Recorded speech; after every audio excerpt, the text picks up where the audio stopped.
वालेकुम सलाम। अच्छा, अदनान रमज़ान ने कहा है कि सर काइंडली एक किंडल ड्राफ्टिंग की पीडीएफ कंप्लीट सेंड कर दें ताकि वो इजी रहे। एंड क्रॉस एग्जामिनेशन की कोई अच्छी बुक या कोई साइट जहाँ से हम क्रॉस एग्जामिनेशन सीख सकें। अच्छा, किंडल ड्राफ्टिंग की जो आप बात करें वो तो हम आपको शेयर कर देते हैं। वो आप वहाँ से जो है सेव कर सकते हैं। बाकी हम लास्ट में जब कोर्स जो है ये कंक्लूड हो जाएगा उसके बाद जो भी असाइनमेंट अच्छी रहेगी जिस स्टूडेंट की उसकी शेयर की जाएगी ताकि आपको फॉर्मेट भी सेव हो सके। जो मतलब जो भी फॉर्मेट है वैसे तो हमने ऑफ कर दिया है डाउनलोड ऑप्शन, लेकिन उस टाइम पे आपके साथ वो जो असाइनमेंट जो भी बेस्ट होगी जिस स्टूडेंट की वो हम शेयर करेंगे और उधर डाउनलोड ऑप्शन ऑन जो है ऑन कर देंगे। अच्छा, जो आपका दूसरा सवाल है कि सर क्रॉस एग्जाम के लिए कोई अच्छी, तो क्रॉस एग्जाम के लिए मैं आपको बताऊंगा कुछ कंसर्न करके किसी अपने सीनियर से भी।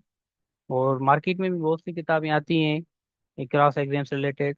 और जब आप सीनियर कोई ज्वाइन करते हैं तो वो भी आपको गाइड करता है क्रॉस एग्जाम कैसे करना है, चीफ कैसे करना है।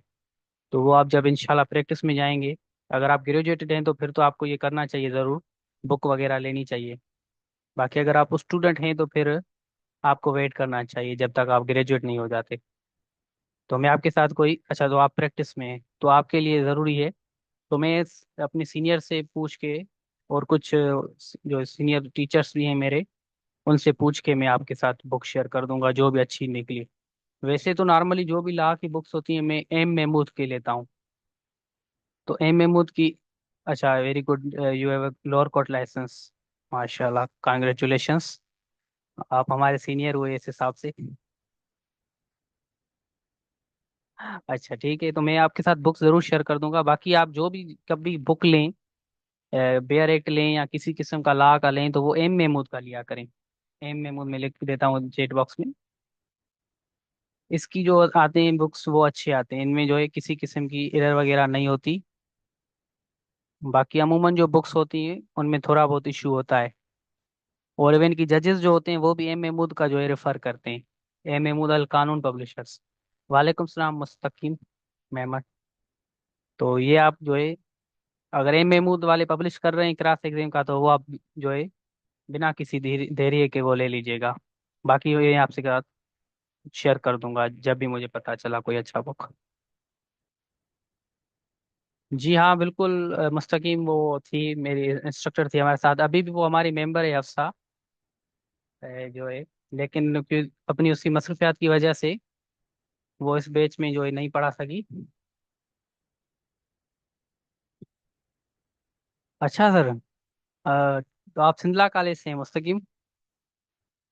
अच्छा, क्लास जो है 8:35 पे शुरू होगी तो ताकि जो दूसरे हैं वो भी आ सकें। तो इस वजह से मैं जो चेक बॉक्स देख रहा हूँ, वह नहीं तो हम क्लास शुरू करने वाले हैं। जो ये सोच रहे होंगे शायद कि सर तो कचहरी में चला गया। अच्छा, मुस्तकीम आपकी क्लासमेट है, चलो ठीक है, अच्छी बात है। आप भी सिंधला कॉलेज से? बेहतरीन बेहतरीन, बहुत ही कॉम्पिटेंट जो है गर्ल है। मैंने बहुत सी चीज़ें इनसे सीखी हैं, लॉ से रिलेटेड हो या मैं इसकी कमीशन की तैयारी करता हूँ उससे रिलेटेड भी। She is very competent girl.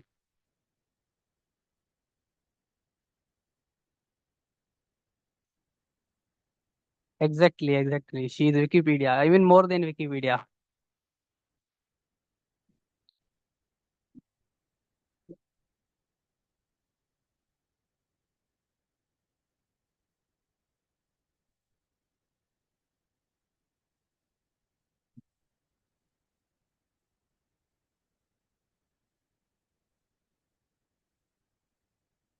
जी नहीं, सिंध अभी 5 ईयर का करा रही है। अदनान रमजान ने पूछा है कि अभी सिंध में 3 ईयर का नहीं 5 ईयर का है, 3 ईयर का खत्म हो गया है। 3 ईयर का एक आता है, लंदन का आता है शायद, वो अलग से होता है, वो शायद 2 साल का या 3 साल का। बाकी जो हमारे यहाँ सिंध में होता है एलएलबी, वो 5 साल की है। बहरहाल बस 1 मिनट पड़ा है, उसके बाद हम अपना जो क्लास शुरू करते हैं 8:35 पे। जो आ चुके तो वो आ चुके, नहीं तो रिमेनिंग स्टूडेंट्स रिकॉर्ड लेक्चर्स देख लेंगे।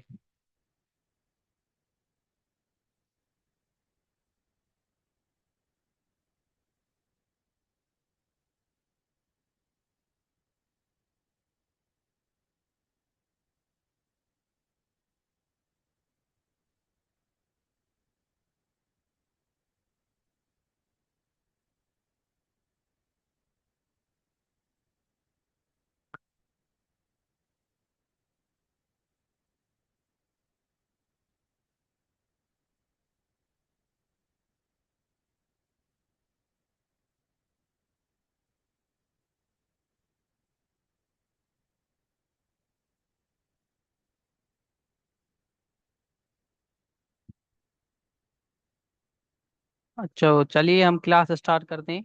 8:35 हो गए हैं, तो बिना किसी देरी के।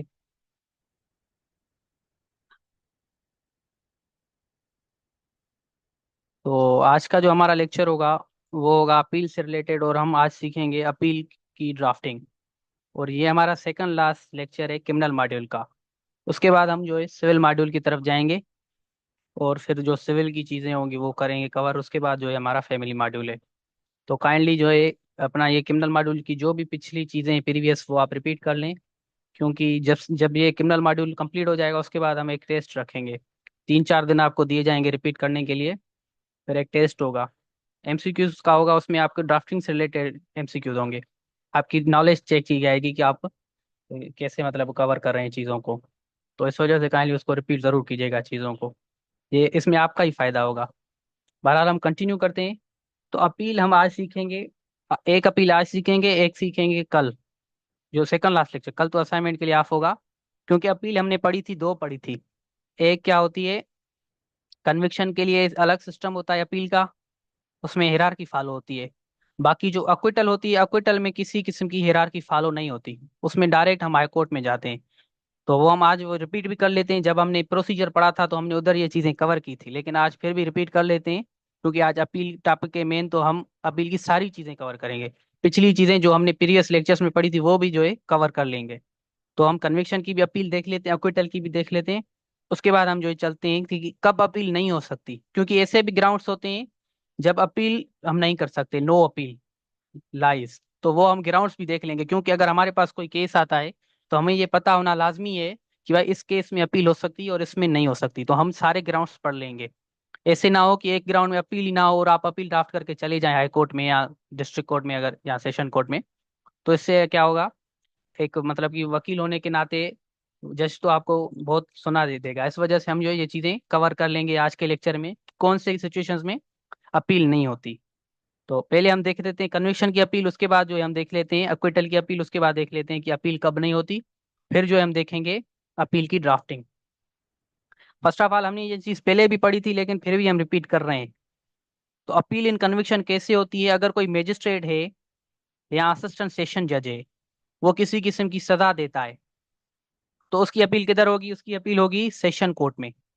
और कौन से सेक्शन के अंडर, 408 सीआरपीसी। तो ये है मजिस्ट्रेट और असिस्टेंट सेशन जज अगर किसी बंदे को सजा देते हैं तो उसकी अपील अगर आपको करनी है तो सेशन कोर्ट में जाएंगे और एप्लीकेशन जो ड्राफ्ट करेंगे वो करेंगे 408 सीआरपीसी। तो आज वो हम एप्लीकेशन भी सीखेंगे कि वो कैसे ड्राफ्ट की जाती है। उसके बाद ये, अगर कोर्ट ऑफ सेशन किसी बंदे को सजा देती है, उसकी हम अपील किधर करेंगे, उसकी अपील डायरेक्ट हम उसकी ऊपर वाली कोर्ट जो होती हाई कोर्ट उधर करेंगे। कौन से सेक्शन के अंडर, सेक्शन 410 410 सीआरपीसी के अंडर हम वो एप्लीकेशन ड्राफ्ट करेंगे। वो हम आज सीखेंगे कि वो एप्लीकेशन कैसे ड्राफ्ट की जाती है। तो वो आप ड्राफ्ट करके हाई कोर्ट जाएंगे अपील के लिए। उसके बाद अगर हाई कोर्ट ही किसी बंदे को सजा देती है तो उसके लिए आप अपील किधर करेंगे, हाई कोर्ट या सुप्रीम कोर्ट। उसमें 411 ए सीआरपीसी में सारी सिचुएशंस लिखी हुई हैं कि कौन सी सिचुएशन में आप हाई कोर्ट जाएंगे और कौन सी सिचुएशंस में सुप्रीम कोर्ट। वो सिचुएशंस फिक्स हैं सीआरपीसी में लिखी हुई। अगर ये आपके साथ मामला है तो आप हाई कोर्ट में अपील करेंगे। अगर जो है वो ये मामला है दूसरा किसी किस्म का, तो आप सुप्रीम कोर्ट में। तो वो 411 ए में सारी डिटेल्स लिखी हुई है, उधर हम नहीं जाते, क्योंकि हम सिर्फ ड्राफ्टिंग सीखेंगे और उसके बाद जो भी रिलेटेड प्रोसीजर होगा वो हम देखेंगे। ज्यादा डीप में जाएंगे तो जो है ना, सारा लेक्चर अपील के इस 411 ए में ही चला जाएगा, क्योंकि सुप्रीम कोर्ट की जो है वाइड जुरिस्डिक्शन है, उसमें हम नहीं जाते इस वजह से। बहरहाल अब ये सुपरफिशियल ये चीजें आप देख लें कि हम कौन से सेक्शंस में अपील करते हैं जब कौन सा जज कोई सजा सुनाता है। तो ये है कन्विक्शन का, कि अगर कोई जो है बंदा या कोई जज किसी बंदे को कन्विक्ट कर देता है तो उसमें हम हिरार्की फॉलो करते हैं। अगर मैजिस्ट्रेट ने सजा दी है तो उसके ऊपर वाला कौन है, सेशन कोर्ट है, तो उधर जाएंगे। अगर सेशन कोर्ट ने दी है तो उससे ऊपर वाली कोर्ट कौन सी है, हाई कोर्ट, तो हम हाई कोर्ट जाएंगे। अगर हाई कोर्ट ने दी है तो यहाँ तो हाई कोर्ट में जाएंगे, यहाँ सुप्रीम कोर्ट में, तो उससे ऊपर वाली कोर्ट सुप्रीम कोर्ट हो गई। तो कन्विक्शन में क्या करते हैं हम, कन्विक्शन में हम हिरार्की फॉलो करते हैं। जो सीरीज होती है वो सीरीज फॉलो की जाती है। बाकी जो अक्विटल होती है, अक्विटल में किसी किस्म की हिरार्की नहीं होती। अक्विटल में भले मजिस्ट्रेट ने अक्विट किया हो या सेशन कोर्ट ने अक्विट किया हो, आप डायरेक्ट हाई कोर्ट जाएंगे अपील जो है फाइल करने। तो उसका क्या प्रोसीजर है, हाई कोर्ट से छोड़ कर किसी और कोर्ट ने अगर किसी आर्डर ऑफ अक्विटल निकाला है, तो हाई कोर्ट से छोड़कर बाकी कौन सी कोर्ट हो गई, सेशन कोर्ट हो गई और मैजिस्ट्रेट की कोर्ट हो गई। तो अगर उन लोगों ने अक्विटल का आर्डर निकाला है तो उसकी अपील किधर होगी? उसकी अपील होगी हाई कोर्ट में। तो हाई कोर्ट में होगी कौन से सेक्शन के अंदर? 417 के अंदर होगी, अंडर सेक्शन 417 के अंदर। तो ये हो गई अपील इन अक्विटल। उसके बाद हम देख लेते हैं कि कौन सी सिचुएशंस में हम अपील नहीं कर सकते। एक तो हमारे पास ग्राउंड है कि अगर, मैंने पहले शायद फर्स्ट लेक्चर में बताया था जब हम प्लीड गिल्टी और नॉट प्लीड गिल्टी में पढ़ रहे थे, तो प्लीड गिल्टी में हमने आपको बताया था कि अगर आपका क्लाइंट प्लीड गिल्टी कर देता है तो आपके पास अपील का ग्राउंड उधर ही खत्म हो जाएगा। फिर अगर वो सजा याफ्ता हो जाता है तो फिर उसके लिए अपील का किसी किस्म का ग्राउंड नहीं है। और सेक्शन कौन से में लिखा हुआ है? 412 सीआरपीसी में ये साफ साफ लिखा हुआ है कि no appeal in cases when accused pleads guilty. मतलब अक्यूज ने कहा है कि हाँ मैं मानता हूं मैंने ऑफेंस किया है, जब जज पूछता है चार्ज फ्रेम के बाद plead guilty not plead guilty पूछता है, तो उस टाइम ने अक्यूज ने बोल दिया कि हाँ भाई मैं प्लीड गिल्टी करता हूँ, और जज ने एविडेंस चलाए ना या डायरेक्ट सजा दी, वो जज की अपनी मर्जी है। अगर डायरेक्ट सजा देता है उधर तो वो दे सकता है, अगर वो चाहता है नहीं मैं एविडेंस चलाऊंगा तो एविडेंस चलाने के बाद सजा देता है, तो फिर भी उसकी मर्जी है। तो फिर उसको किसी भी सिचुएशन में हम सपोज करते हैं कि अक्यूज को क्या आ गई? अक्यूज को आ गई सजा। अब अक्यूज क्या हो गया? कन्विक्टेड हो गया। अब इस सिचुएशन में अक्यूज चाहता है कि मुझे अपील करनी है, तो वो अपील नहीं कर सकता, क्योंकि लॉ कहता है तुमने पहले ही जो है एडमिट कर दिया है। जब हम सिविल में पढ़ेंगे उधर भी यही होगा, once the fact is admitted it can not be denied. तो आप जब रिटन स्टेटमेंट हम जब फाइल करेंगे सिविल में, तो हम उधर ध्यान रखना होगा, कहीं हम प्लेंट में कोई फैक्ट अगर एडमिट कर देते हैं तो उनसे आप डिनाई नहीं कर सकते। तो ये जो रूल है ये सिविल में भी अप्लाई होता है, ये क्रिमिनल में भी अप्लाई होता है, दोनों में अप्लाई होता है कि अगर आप एक बात कबूल कर लेते हैं तो वो आप उससे इनकार नहीं कर सकते, भले वो सिविल हो, क्रिमिनल हो या फैमिली हो। ये रूल हर चीज में अप्लाई होगा। और यही रूल इधर अप्लाई हो रहा है 412 सीआरपीसी में। उधर क्या लिखा हुआ है? अक्यूज पर्सन है उन्हें प्लीड गिल्टी कर दिया हुआ है और कन्विक्टेड है हाई कोर्ट से, कोर्ट कोर्ट ऑफ सेशन से या मजिस्ट्रेट ऑफ फर्स्ट क्लास से, तो इस सिचुएशन में किसी किस्म की अपील नहीं होगी। There shall be no appeal. Exception उधर दी गई है लीगलिटी ऑफ सेंटेंस। तो अगर जो है सजा में किसी किस्म की मतलब लीगलिटी नहीं है, सजा उसने गलत तरीके से दी हुई है, तो फिर वो अलग चीज है। मतलब वो इतनी सजा के काबिल नहीं था, उससे ज्यादा सजा दी गई है, तो इस सिचुएशन में वो दे सकते हैं अपील का ग्राउंड। बाकी इस ग्राउंड पे नहीं दे सकते कि भाई मैंने जो है प्लीड गिल्टी किया था अब मैं अपील करना चाहता हूँ, तो इस ग्राउंड में अपील नहीं हो सकती। तो ये है एक ग्राउंड जिस ग्राउंड में आप अपील नहीं कर सकते। दूसरे भी बहुत से ग्राउंड हैं। जब आप सीआरपीसी में ये 412 के बाद जो सेक्शंस चल रहे हैं, 417 से पहले 417 वाला अक्विटल है, उससे पहले जो भी सेक्शंस हैं वो इससे रिलेटेड है कि कौन से ग्राउंड में अपील नहीं हो सकती। तो एक तो ये ग्राउंड है कि अगर बंदे ने खुद इनकार कर दिया है, इकबाल जुर्म जिसको बोलते हैं, प्लीड गिल्टी को क्या बोलते हैं? प्लीड गिल्टी को हम बोलते हैं इकबाल जुर्म,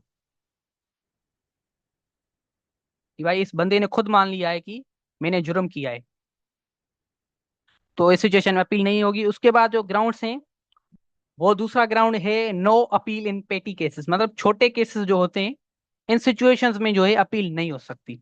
ये कहाँ लिखा हुआ है? ये लिखा हुआ है सेक्शन 413 सीआरपीसी के अंदर लिखा हुआ है।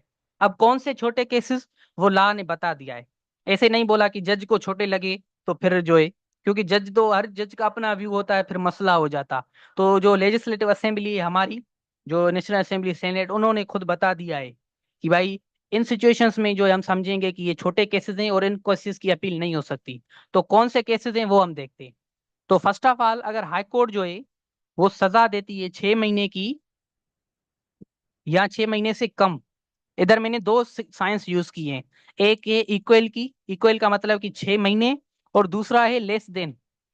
अगर आपने कभी मैथ पढ़ी है तो वो ये साइन उधर यूज की जाती है। मैं आपको ये फिर भी लिख देता हूँ, ये होती है ग्रेटर देन,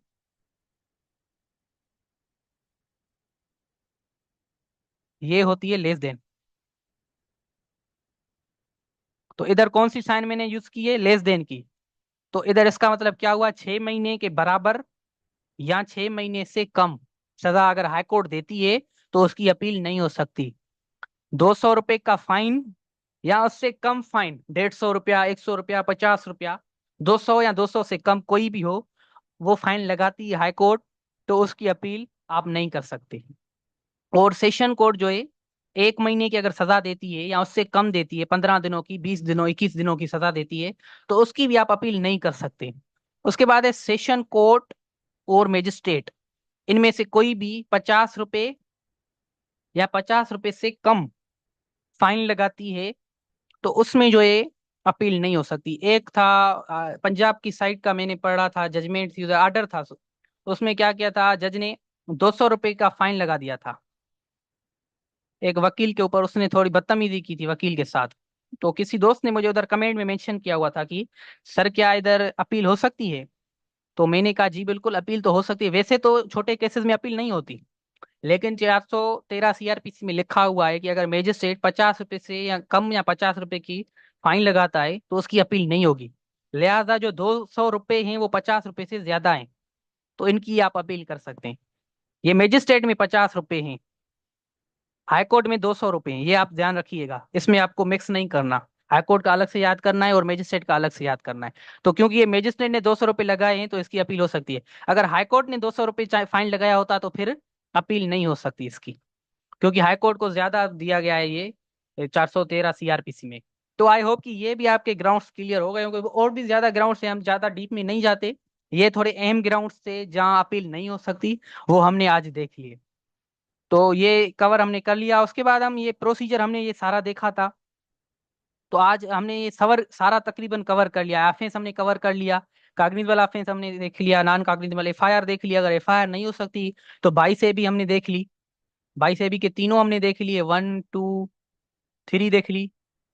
अगर डायरेक्ट कंप्लेन भी आप कर सकते हैं, आपकी मर्जी है। चालान हमने देख लिया, चालान के टाइप्स भी देख लिए, A class, B class, C class. Cognizance भी देख ली, मजिस्ट्रेट कैसे करेगा, सेशन कोर्ट कर सकती है स्पेशल केसेस में, वो हमने देखा। सप्लाई ऑफ डॉक्यूमेंट देखा, चार्ज फ्रेम देखा, प्लीड गिल्टी देखा, प्लीड गिल्ट नॉट गिल्टी देखा, और हमने जजमेंट देखी कि जजमेंट में दो बातें हो सकती है, अक्विटल हो सकता है और कन्विक्शन हो सकती है। वो जज की देखेगा कि जज को अगर लगेगा कि अक्विट होना चाहिए तो उसको अक्विट कर देगा, अगर लगता है कि नहीं इसने वाकई जुर्म किया है तो उसको वो सजा दे सकता है, तो वो कन्विट करेगा। तो उसके बाद क्या होगी, उसके बाद होगी अपील। तो अपील तो हम ड्राफ्ट कर रहे हैं, लेकिन हमने जजमेंट देखना लाजमी है। तो हम पहले जजमेंट देख लेते हैं, क्योंकि जब हम अपील जो एक बनाएंगे, ड्राफ्ट करेंगे, तो हमें जो ग्राउंड्स बनाने होंगे वो जजमेंट से लेने होंगे, थोड़े बहुत ग्राउंड्स। एक तो हम खुद भी अपना क्लाइंट से जो इन्फॉर्मेशन लेंगे वो भी हम ग्राउंड्स बनाएंगे। उसके बाद जजमेंट में हम फिलहाल देखेंगे, अगर वो उधर हमें मिलते हैं तो वो भी हम बनाएंगे। जैसे अगर एफआईआर में हम ग्राउंड्स लेते थे बेल के टाइम, आपने देखा था हम ट्रांसलेशन करते हैं एफआईआर की, फिर हम बेल के टाइम पे एफआईआर से ग्राउंड लेते हैं, तो अपील के टाइम पे जजमेंट से ग्राउंड आपको लेने हैं। तो इस वजह से हम पहले जजमेंट देख लेते हैं, उसके बाद हम चलते हैं अपील की तरफ। अपील हम ड्राफ्ट करना सीखते हैं उससे पहले हम जजमेंट देख लेते हैं। ये आपकी स्क्रीन के ऊपर आ गई है जजमेंट, मैं इसको जूम कर देता हूँ। अच्छा, ये जो क्यूआर कोड दिया गया है, क्योंकि पहले क्या होता था, फॉल्स लोग जो होते थे जजमेंट्स बंदे लेकर आते थे और अपने बंदों को अक्विट करवा के उसको कहीं छुपा लेते थे। तो इस वजह से ये अभी क्यूआर कोड दिया गया है कि इससे आप वेरीफाई कर सकते हैं कि भाई ये जजमेंट का आर्डर रियल या नहीं। क्योंकि मैं देखो, मैं अब मेरे पास पड़ा है, मुझे ड्राफ्टिंग भी आती है, तो मैं भी इसको ड्राफ्ट करके ऐसे करवा सकता हूँ ना। जो भी अक्यूज हो उसको मैं जेल लेकर जाऊं और उसको दिखाऊं सुप्रीडेंट ऑफ जेल को कि भाई मेरे बंदे को कोर्ट ने अक्विट कर दिया है। तो वो कैसे वेरीफाई करे कि ये रियल है या जेन्युइन है। तो इस वजह से उन्होंने ये दिया गया है इधर क्यूआर कोड, और आप लिखे हुए हैं कि कैसे आप इसको वेरीफाई कर सकते हैं, ऑप्शन 1 ऑप्शन 2, उससे थ्रू आप वेरीफाई कर सकते हैं कि ये ओरिजिनल है या डुप्लीकेट है। बहरहाल ये तो ओरिजिनल है, इसका कंफर्म है, मैंने खुद कोर्ट से ये लिया था। तो ये जुडिशियल मजिस्ट्रेट ने किसी बंदे को क्या किया हुआ था, अक्विट की है जजमेंट। तो ये अक्विटल की जजमेंट उधर हम देखेंगे, जजमेंट में कौन सी चीजें काम की होती हैं वो हम आपको बताएंगे। फर्स्ट ऑफ ऑल ये आप टाइटल देते हैं, जैसे हम टाइटल देते हैं जज वाले भी वैसे ही टाइटल देते हैं। उसके बाद ये बिफोर लिखा हुआ है, आप देख सकते हैं आपकी स्क्रीन के ऊपर ये बिफोर। तो ये बिफोर आशिक अली, तो आशिक अली जो है वो जज का नाम है, तो इस वजह से उसको ये लिखा हुआ है बिफोर आशिक अली। और जो केस नंबर है 1908/2023, जैसे हम ये आपको बताया था कि ये कोर्ट खुद नंबर देती है, तो देख लिया आप इधर ही कि कोर्ट ने इधर ये नंबर दिया हुआ है। उसके बाद द स्टेट वर्सेस जो उमेर हसन है, जो अक्यूज है, और क्राइम की डिटेल सारी दी हुई है, जैसे हम देते हैं बेल एप्लीकेशन में देते हैं, या आगे जो भी सुपरदारी के एप्लीकेशन से उधर हम डिटेल्स देते हैं। तो ये इधर। और दूसरा काम क्या करते हैं टाइटल में, जब जज कोई आर्डर निकालता है जो वकील होते हैं वकीलों के नाम होते हैं। इंशाल्लाह जब आप वकील बन जाएंगे तो उधर आपका नाम इधर लिखा होगा, जो भी आप इंशाल्लाह बनेंगे। तो जब आप आर्डर कोई लेंगे कोर्ट से या जजमेंट, तो उधर आपका, जैसे हमारा ये इधर सीनियर है सर एडवोकेट नईमुद्दीन सैतो साहब, तो हम एडवोकेट फॉर अक्यूज, अक्यूज की तरफ से हम जो है एडवोकेट थे, और अल्हम्दुलिल्लाह अल्हम्दुलिल्लाह हमने उस अक्यूज को अक्विट करवा दिया था। तो हमारा जो सीनियर है सर नईमुद्दीन सैतो साहब, इधर आप देख सकते हैं नाम लिखा हुआ है। उसके बाद जजमेंट लिखी हुई है, जजमेंट की डेट लिखी हुई होती है, क्योंकि हम जब अपील करते हैं तो लिखते हैं जजमेंट डेटेड, ताकि जज को पता चले कि किस तारीख पे जजमेंट आई है, क्योंकि जजमेंट के लिए लिमिटेशन होती है। ऐसे नहीं है कि जजमेंट आए आप 2 साल नींद में पड़े हो, उसके बाद आपको नींद में उठ कर करें कि भाई मुझे अपील करनी है, ऐसा नहीं हो सकता। अपील के लिए लिमिटेशन है, वो केस टू केस डिफरेंट होती है। पहले मर्डर की 7 दिन होती थी, अब जो है बढ़ाकर 30 दिन कर दी गई है। तो वो केस टू केस डिफरेंट होती है। लिमिटेशन एक्ट है, उधर सारी चीजें लिखी हुई होती हैं। उधर आप देख सकते हैं कि इस केस में कितना टाइम के अंदर अपील करनी है और कितने टाइम के अंदर अपील नहीं हो सकती। तो ये जजमेंट की इस वजह से तारीख देते हैं, ये इसमें नहीं जाते, आप खुद पढ़ लीजिएगा कि ये कैसे जज ने लिखा हुआ है, जो भी फैक्ट्स हैं, क्योंकि हम ड्राफ्टिंग करने आए हैं। तो ये आप फैक्ट्स आप पढ़ सकते हैं, इससे आपको फायदा हो सकेगा कि क्योंकि आपका लॉ का प्रोफेशन है, तो आपको ज्यादा इससे मालूम हो सकेगा कि कैसे जो है जज जजमेंट ड्राफ्ट करते हैं। तो ये आप खुद पढ़ लीजिएगा, जो भी प्रोसीजर इधर लिखा हुआ है। जो काम की चीज है वो हम आपको बताते हैं, कि जिससे हमें पता चले कि हमारे बंदे को अक्विट किया गया है या कन्विक्ट किया गया है। तो ये इधर आप देख सकते हैं, ये पेज नंबर 2 है उस जजमेंट का, और इधर फाइंडिंग्स लिखी हुई हैं। अच्छा, जो हम बनाएंगे, हम जजमेंट इस वजह से देख रहे हैं कि जब हम अपील ड्राफ्ट करेंगे, तो अपील ड्राफ्ट करने के दौरान हम जो है ग्राउंड्स बनाएंगे। पहले तो हम जो है फाइंडिंग्स लिखेंगे कोर्ट की, उस फाइंडिंग के खिलाफ हम अपील कर रहे हैं। अभी ये अक्विट हो गया है, लेकिन हमारी अपील तो वो कन्विक्शन वाली है, क्योंकि मुझे कन्विक्शन वाली मिल नहीं रही थी। लेकिन अक्विट वाली आप देख सकते हैं दोनों सेम होती हैं, बस इधर लिखा होता है, जैसे इधर लिखा हुआ है अक्यूज अक्विटेड, उधर लिखा होगा अक्यूज्ड कन्विक्टेड। तो आप इधर से देख के अपनी क्लाइंट को बताएंगे कि भाई तुम्हें बाइज्जत बरी किया गया है या तुम्हें सजा याफ्ता जो है डिक्लेयर कर दिया गया है। तो ये फाइंडिंग्स में आप देख सकते हैं। तो पहले तो ये इशू फ्रेम कर, चार्ज फ्रेम इधर लिखा हुआ है कि वेदर on 1/6/2023 at about फिला फिला hours time accused enter into house of complainant situated at unit number 8 Atifabad Hyderabad within the jurisdiction of PSA section, assaulted the complainant intended to outrage her modesty, pulled her chadar, issued murderous arrest to complaint। And very जो दूसरा नंबर जो इशू है वो है why should no sorry what should the judgment be, judgment क्या होनी चाहिए। तो पॉइंट नंबर 1 जो है प्रूव नहीं हो सकी, फाइंडिंग्स में लिखी हुई है। और पॉइंट नंबर 2 लिखा हुआ है कि ये पर्सन अक्विट हो गया है। तो ये हम उधर मेंशन करेंगे जब हम अपील ड्राफ्ट करेंगे। तो ये सारी चीजें उधर, इस वजह से आपको जजमेंट होना लाजमी है, क्योंकि आप जजमेंट के खिलाफ जा रहे हैं, जजमेंट को चैलेंज कर रहे हैं। तो जजमेंट के फैक्ट्स आप जरूर पढ़िएगा। उसके बाद ये पॉइंट नंबर 1 को जज ने रीजनिंग दी है। ऐसे ही जज फैसला नहीं देता, जज हमेशा जो भी बात करेगा उसको उसकी रीजनिंग देना लाजमी है। जनरल क्लास 8 का आर्टिकल आई होप की 24 है, मुझे उसका 24 है, उसमें लिखा हुआ है साफ साफ कि अगर जज कोई बात कर रहा है आर्डर में, उसकी रीजनिंग देना लाजमी है। ऐसे नहीं है कि वो अपनी मर्जी चला सके। वैसे तो पीपीसी में लिखा हुआ है कि अपनी मर्जी चलाओ, अपनी मर्जी तब चलाओ जब तुमको लगे कि ये सजा याफ्ता है। कि भाई अगर तुम उसकी रीजनिंग पहले दो कि भाई ये कन्विक्टेड है, उसके बाद सजा देने में तुम अपनी मर्जी चला सकते हो कि भाई मैं इसकी 2 साल देता हूँ। फिर उसकी भी रीजनिंग देनी होगी कि भाई 3 साल दी गई है या 3 साल से कम दे सकते हैं। तो आपने 3 साल से कम अगर दी है तो वो रीजनिंग भी दें। तो आप उधर भी रीजनिंग देंगे कि क्योंकि मुझे ये लग रहा है ये बंदा अच्छा है, या इसकी सारी कुछ जो भी आपके केस की लेकुनात होंगे उधर मेंशन करके जज लिखेगा, इस वजह से मैंने इसको कम सजा दी है। अगर केस मजबूत होगा तो फिर वो रीजनिंग देकर लिखेगा कि भाई ये सारी चीजें इस वजह से मैंने इसको पूरी की पूरी सजा दी है। तो ये पॉइंट नंबर 1 की रीजनिंग लिखी हुई है कि भाई पॉइंट नंबर 1 में मैंने इससे नॉट प्रूव्ड क्यों डिक्लेयर किया हुआ है, वो सारी कुछ इधर लिखी हुई है। आप देख सकते हैं इसके स्क्रीन पर। उसके बाद पॉइंट नंबर 2 की भी रीजनिंग देनी होती है जज को, वो पेज नंबर 3 पे है, वो आप देख सकते हैं। ये पॉइंट नंबर 2 की रीजनिंग है। तो काइंडली ये आप पढ़ लीजिएगा, मैं आपके साथ शेयर कर दूंगा। और इधर अपनी जज साइन कर देगा, Ashiq Ali judicial magistrate number 5 Hyderabad. तो ये सारी चीजें जजमेंट ऐसे होती है। तो ये आपके साथ शेयर कर ली जाएगी, काइंडली एक बार इसको जरूर पढ़ लीजिएगा। उसके बाद हम चलते हैं ड्राफ्टिंग की तरफ। तो ये आपने देख लिया कि जजमेंट कैसे होती है। तो पहले तो जजमेंट के खिलाफ हम जब अपील करेंगे ड्राफ्ट कन्विक्शन वाली, कन्विक्शन वाली जब हम अपील फाइल करेंगे तो एक एक एक्स्ट्रा एप्लीकेशन आप फाइल कर सकते हैं, और अमूमन करते हैं। वो होती है सस्पेंशन ऑफ सेंटेंस और बेल आफ्टर कन्विक्शन। हमने जब बेल पढ़ी थी तो हमने प्री अरेस्ट, पोस्ट अरेस्ट और प्रोटेक्टिव, ये तीनों हमने ड्राफ्ट करना सीखी थी। लेकिन बेल आफ्टर कन्विक्शन हमने सिर्फ पढ़ी थी, हमने ड्राफ्ट करना नहीं सीखी थी। क्यों नहीं सीखी थी? क्योंकि वो उसका सही स्टेज नहीं था। उधर हम बेल की बात कर रहे थे और बेल हम ट्रायल कोर्ट में ले रहे हैं, तो हम अपील वाली चीज आपको सिखाते तो आप शायद कंफ्यूज हो जाते। इस वजह से हमने उसको थोड़ा डिले कर दिया, और हमने आज वो हम पढ़ेंगे बेल आफ्टर कन्विक्शन कैसे ड्राफ्ट करते हैं। इसको हम सस्पेंशन ऑफ सेंटेंस भी बोलते हैं। तो वो हम देखते हैं कि वो कैसे करते हैं। चीजें आपको पता है कि बेल आफ्टर कन्विक्शन कैसे होती है, 426 सीआरपीसी के अंडर ड्राफ्ट करते हैं। ये हमने बेल जब पढ़ रहे थे तो उधर ये चीजें कवर कर ली थी, फिर भी हम रिपीट कर देते हैं कि कब हम बेल आफ्टर कन्विक्शन ले सकते हैं। कि अगर अपील पेंडिंग हो और पर्सन कन्विक्टेड हो तो उसको रिलीज कर सकते हैं हम बेल पे। रिलीज किस ग्राउंड पे करेंगे? बेल पे, अगर कन्विक्शन के बाद वो बेल लेना चाहता है। अगर अपील की डिसीजन में 6 महीने तक का डिले आ गया हो, अपील की डिसीजन में 6 महीने तक का डिले आ गया हो और बंदे को सजा हो 3 साल, तो इन सिचुएशन में क्या होगा कि भाई उसको बेल दी जा सकेगी। मतलब उसको सजा आई है 3 साल और 6 महीने तक अपील कोई फैसला नहीं आया, appeal has not been decided within 6 months, तो इन सिचुएशन में वो बेल ले सकता है।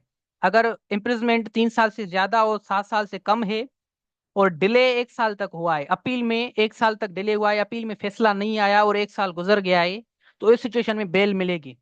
और अगर उम्र कैद सजा है या 7 साल से ज्यादा है और 2 साल तक फैसला नहीं आया अपील का, तो फिर जो है इन सिचुएशन में अपील क्या की जाएगी? Appeal shall be granted.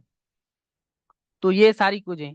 अच्छा, इधर इम्प्रिजमेंट फॉर लाइफ लिखा हुआ है, इसका मतलब क्या कि सारी उम्र के लिए या कितना एक मखसूस टाइम ने? हमने ये चीज पढ़ी थी, तो अगर आप में से किसी को पता है तो वो चैट बॉक्स में बता दे कि इम्प्रिजमेंट फॉर लाइफ का मतलब क्या, कितने साल होता है पीपीसी के हिसाब से।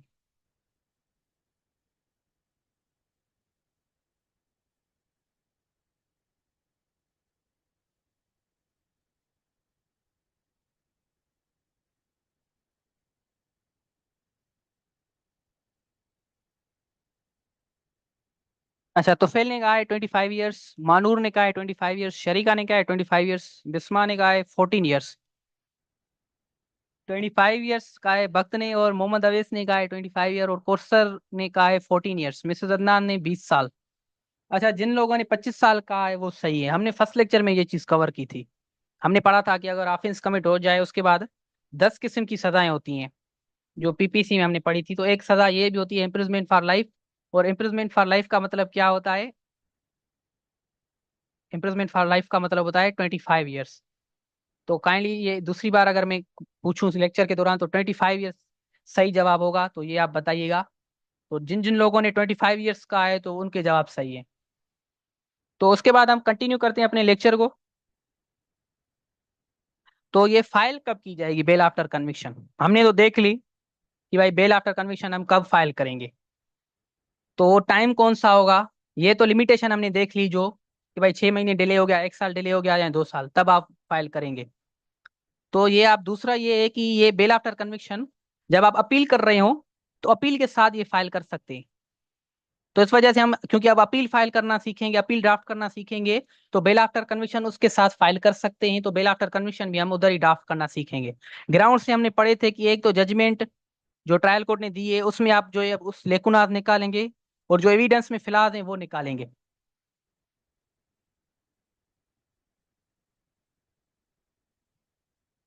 अच्छा, बिस्मा ने कहा है कि 25 ईयर्स से, बट वो फिर जो 14 ईयर्स में कन्वर्ट होती है दिन रात के हिसाब से।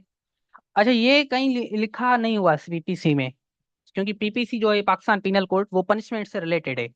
जो भी पनिशमेंट्स होती हैं वो पीपीसी में लिखी हुई है, तो उधर सारी में ये चीज लिखी नहीं हुई। ये प्रैक्टिकली बात करते थे। मैंने भी ये चीज कंफर्म की थी अपने सीनियर्स से, उन्होंने कहा है कि ये मिथ है, ये रियलिटी नहीं है, ये बस ऐसे समझा जाता है, लेकिन ऐसा किसी किस्म का नहीं। बाकी एक स्टूडेंट ने ये सवाल किया भी था कि सर फिर ये सजाएं कैसे कम होती हैं? तो मैंने उसको बताया था कि article 45 of the constitution, COP का मतलब है कॉन्स्टिट्यूशन ऑफ पाकिस्तान, उसमें पार्डन का पावर दिया गया है। किसको दिया गया है pardon power? President of Pakistan को। कि भाई प्रेसिडेंट ऑफ पाकिस्तान किसी को भी माफ कर सकता है, आर्टिकल 45। और हमने पीपीसी का भी सेक्शन पढ़ा था 55। उसमें भी जो है फेडरल गवर्नमेंट और प्रेसिडेंट को ये पावर दिया गया है कि उसको पनिशमेंट कम्यूट कर सकती है। कम्यूट का मतलब होता है सजा को, मतलब कि ऐसे करना, अगर आपको 25 साल सजा है उसको 14 साल से एक्सचेंज कर देना। मतलब 25 साल सजा थी, अब उसको 14 साल से हम एक्सचेंज करते हैं तो सजा क्या हुई, कम हो गई। तो वो फेडरल गवर्नमेंट सजा कम भी कर सकती है, और प्रेसिडेंट के बाद फेडरल गवर्नमेंट और प्रोविंशियल गवर्नमेंट दोनों कर सकती हैं। तो वो भी कर सकती हैं। उसके साथ साथ जो है प्रेसिडेंट के साथ भी पावर है 55A, जो है पीपीसी, उसमें ये लिखा हुआ है कि भाई जो है प्रेसिडेंट, वो जो है सजा कम कर, जो है सजा को कम कर सकता है या माफ भी करवा सकता है किसी बंदे को। एक्सेप्शंस लिखी हुई हैं। ऐसे नहीं है कि हर केस में जो है प्रेसिडेंट जो है वो क्या कर सकता है, सजा माफ कर सकता है। एक्सेप्शन क्या है, चैप्टर 16। अब क्योंकि सवाल हुआ है तो मैं इसको थोड़ा दे देता हूँ आपको, इन्फॉर्मेशन आपकी काम आएगी। तो चैप्टर 16 में जो ऑफेंसेस लिखे हैं,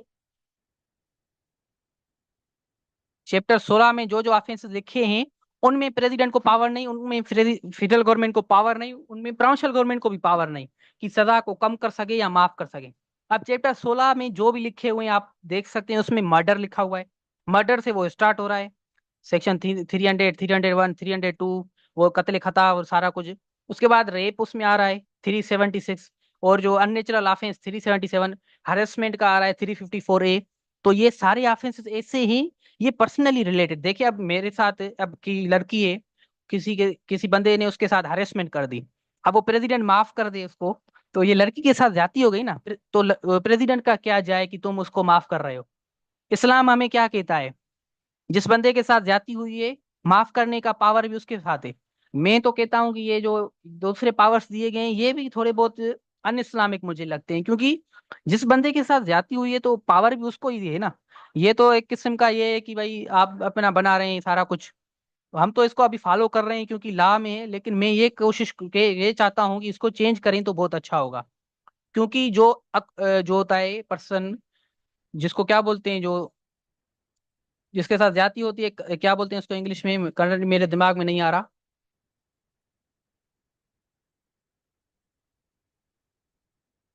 बहरहाल जो भी उसको कहते हैं, तो उसके साथ ये ज्यादती होगी अगर ये प्रेसिडेंट को पावर दिए जाए, तो इस वजह से ये होता है।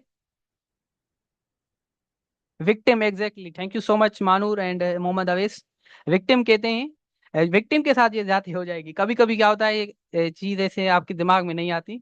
एग्जैक्टली मैं यही वर्ड सोच रहा था लेकिन मेरी जुबान पे नहीं आ रहा था, पता नहीं क्यों। बहरहाल तो ये विक्टिम के साथ ज्यादती हो जाएगी अगर जो है प्रेसिडेंट या फेडरल गवर्नमेंट माफ कर दे। तो मैं चाहता हूं कि हर केस में ऐसा हो कि जो विक्टिम हो अगर वो माफ करना चाहे तो वो कर हो सकता है, वरना नहीं हो। बहरहाल क्या कर सकते हैं, ये अंग्रेजों के कानून है।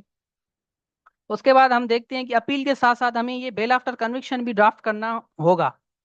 तो आज हम दोनों सीखेंगे, अपील भी पहले सीखेंगे उसके बाद ये सीखेंगे। अच्छा, ये जो बेल आफ्टर कन्विक्शन है, ये हमेशा अपील अगेंस्ट कन्विक्शन अगर आप फाइल कर रहे हो तभी जो ये करेंगे।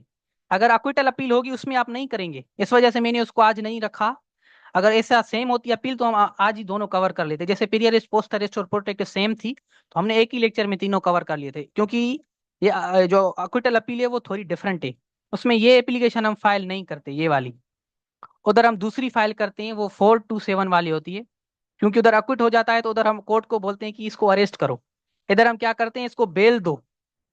कन्विक्शन वाली अपील है तो हम क्या करते हैं कि ये सजा याफ्ता हो गया, इसको बेल दो। और अक्विटल में कहते हैं कि भाई इसको अरेस्ट करो, फिर वो 427 सीआरपीसी के अंडर एक एप्लीकेशन होती है। इंशाल्लाह जो अपकमिंग क्लास होगा तो उधर हम सीख लेंगे। बहरहाल आज जो होगा, एक तो हम अपील सीखेंगे, दूसरा ये बेल आफ्टर कन्विक्शन ड्राफ्ट करना। तो चलते हैं, हम देखते हैं कि वो कैसे ड्राफ्ट की जाती है।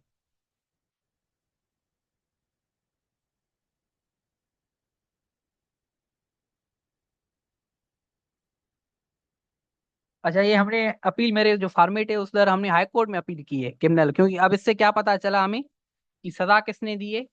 सजा दी है सेशन कोर्ट ने, क्योंकि कन्विक्शन में क्या होता है, हिरार्की फॉलो होती है, सीरीज फॉलो होती है। तो हाई कोर्ट से नीचे वाली कोर्ट है सेशन कोर्ट, उसने सजा दी होगी तभी हम आए, हाई कोर्ट आए अपील करने। तो क्या लिखा हुआ है हमने, इन दी हाई ऑनरेबल,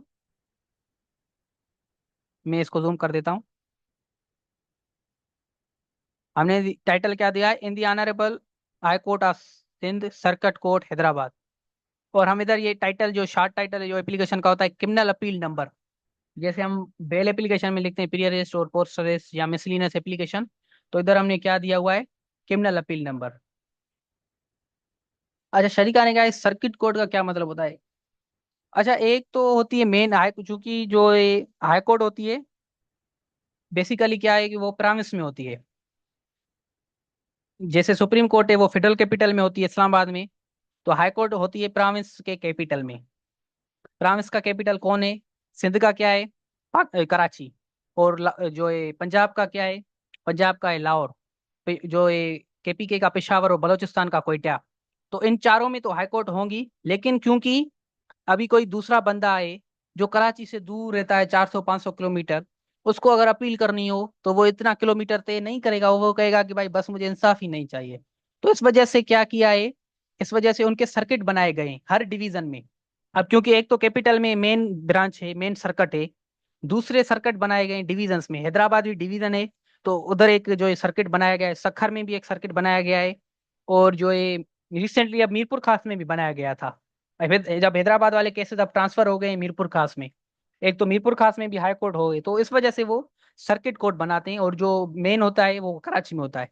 तो इस वजह से इसको हम सर्किट बोलते हैं, क्योंकि ये मेन नहीं है। मेन जो होती है हाई कोर्ट वो कराची में है, क्योंकि वो कैपिटल है इस वजह से। तो लाहौर में भी यही जो है सिस्टम फॉलो होता है। लाहौर कैपिटल है तो उधर हाई कोर्ट मेन होगी, बाकी जो भी डिविजन्स होंगी उधर जो है सर्किट कोर्ट होगी। तो बहरहाल हम चलते हैं। आई होप कि आपके सवाल का जवाब मिल गया होगा। तो हम ये इधर हमने एक अक्यूज वही दे,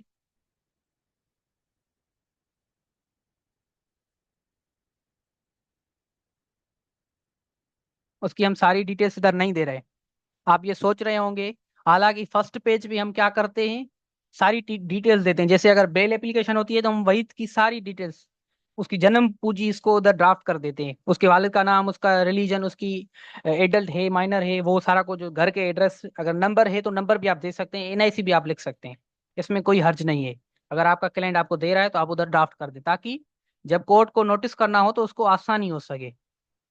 तो ये आप दे सकते हैं, एनआईसी भी आप इधर मेंशन कर सकते हैं। तो ये हम इधर मेंशन क्यों नहीं कर रहे, क्योंकि ये जो है इंडेक्स है अपील का। अपील में हम इंडेक्स जो है ड्राफ्ट करते हैं फर्स्ट पेज पे। तो इंडेक्स में क्या होता है, शार्ट टाइटल होता है, तो शार्ट टाइटल में हम डिटेल्स नहीं देते। इसके बाद जो अपील जो होगी शुरू होगी वो फर्स्ट पेज से शुरू होगी। अब ये इंडेक्स क्या है, जैसे आप बुक खोलते हैं, ओपन करते हैं बुक को, तो उधर पहले पहले क्या होता है, कंटेंट होता है, कॉन्टेक्स्ट होता है, और उधर लिखा होता है कि भाई फर्स्ट पेज पे ये लिखा हुआ है, 10th पेज पे ये चीज लिखी हुई है, 20वें पेज पे ये बात लिखी हुई है। तो अपील में भी आप यही करते हैं, आप भी इधर जज को बताते हैं कि भाई पहले पेज पे अपील है, दूसरे पेज पे ये चीज है, तीसरे पेज पे सबूत है, चौथे पेज पे जो है वकालतनामा है, वो सारा कुछ। तो इस वजह से अपील में हम पहले पेज पे इंडेक्स बनाते हैं। तो इंडेक्स में हम शार्ट टाइटल देते हैं, और इधर हम लिखते हैं अपीलांट और अक्यूज, अपीलेंट भी बोलते हैं, अपीलांट भी बोलते हैं। वो प्रोनाउंसिएशन आपके ऊपर है, आप क्या बोलते हैं। तो मैं तो अपीलेंट बोलता हूँ। अपीलेंट स्लेश अक्यूज्ड, अक्यूज इस वजह से कि ये कन्विक्टेड हो गया है, वो उसके ऊपर केस था, उसके ऊपर वो कन्विक्ट हो गया है, और अपीलेंट इस अपील का वो अपीलेंट है। उसके बाद हम स्टेट को पार्टी बनाएंगे और उसको रिस्पॉन्डेंट बनाएंगे। तो ये हो गया शार्ट टाइटल। और ये हम देखते हैं इंडेक्स की, इंडेक्स हम कैसे ड्राफ्ट करेंगे। आपकी स्क्रीन के ऊपर ये इंडेक्स आ गया है, आप देख सकते हैं जैसे बुक में हम इंडेक्स बनाते हैं वैसे ही आप इधर बनाएंगे। पहले आप लिखेंगे कि भाई क्रिमिनल अपील का मेमो, उसका पेज नंबर जो भी होगा वो आप देंगे। सपोज का पेज नंबर 2 है, 1 पे ये इंडेक्स है, तो आप ये इधर 2 लिख देंगे। मैंने स्पेस छोड़ दिए क्योंकि आपका अपना सिचुएशन हो सकती है, फर्स्ट पेज पे भी सेकंड पेज पे नॉर्मली होती है। तो हम आप इधर पेज नंबर मेंशन जरूर करेंगे। ड्राफ्ट करने के टाइम पे आप ये जो ब्लिंक जो ही करेंगे, आप ये पेन से कर सकते हैं। ड्राफ्ट करने के टाइम पे आप दे सकते हैं, लेकिन मसला क्या है, कहीं आप कुछ ऐड करना चाहते हो फिर जो है पेज नंबर इधर हो जाए तो मसला हो जाएगा। इस वजह से हम प्रैक्टिकली क्या करते हैं, ये पेज नंबर इधर खाली छोड़ देते हैं। जब ड्राफ्ट होकर आ जाती है हमारे सामने, फिर हम उधर पेज नंबर देखते हैं, ये कौन से पेज नंबर पे आ रही है, फिर हम वो पेज नंबर देखते हैं। उसके बाद हम 426 वाली एप्लीकेशन कौन सी, 426 वाली कौन सी एप्लीकेशन होगी, 426 वाली होगी बेल आफ्टर कन्विक्शन।